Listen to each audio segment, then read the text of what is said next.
Hello everyone, I am Özge and today I am going to present you our application for the first project. As you can see, this is the default mode, which we named as Sandbox. Here, you can create a structure freely. You can either read from a file or create something yourself. Let's try it together. Let's add some nodes. If you accidentally try to add the same node, the code displays an error to warn you. Furthermore, we can add some elements too. In this case, you cannot enter a node which is smaller than 1. Also, it is not possible to enter a node which does not exist. Additionally, it warns you when you try to add an already existent element. Here, we can assign boundary conditions and material properties to our structure. You can also delete the nodes or the elements you don't want. Let's clear the whole structure and move on to the bridge mode. In the bridge mode, it is not possible to create elements which are longer than 3 meters.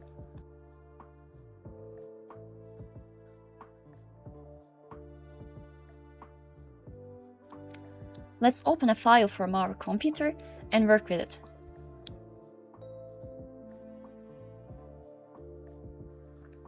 As you can see, the program automatically understands the boundary conditions and material properties. Let's run the simulation with these boundary conditions. You can see the results of the simulations in the Results tab. Here, you can change the color map or the magnification factor.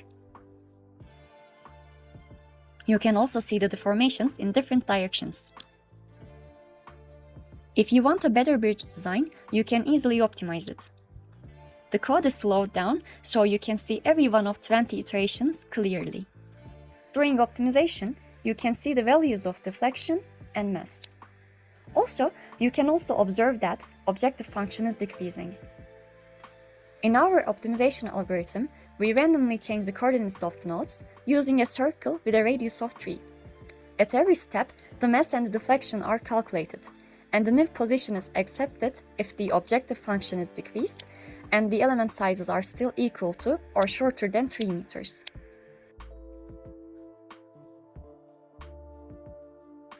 Let's restart our app and try modeling 2D structures. You can choose either a beam or a square. You can choose if the square will have a hole or not, or what will be the hole's shape. You also have the ability to choose the mesh density and the dimensions. First, let's try a square with a side length of 10, having a circle hole, and mesh quality will be coarse. Let's try increasing the mesh quality to medium fine. You can observe how it changes. We can also have a square or a rhombus hole. Let's select a beam to work with. We can again choose its width and height. You can either add boundary conditions here, or if you want to see node labels, you can do it from here.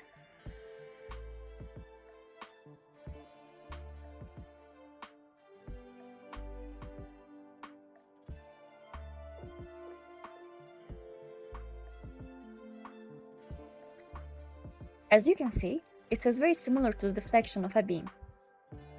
Just like the beam, let's simulate a square with a circle hole. The procedure is exactly the same. We will assign dimensions, boundary conditions, material properties, and we will choose the mesh density.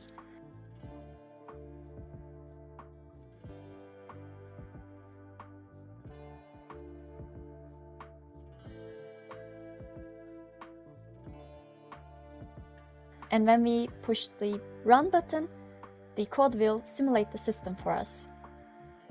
Instead of assigning boundary conditions manually, we can also choose a predetermined type of force.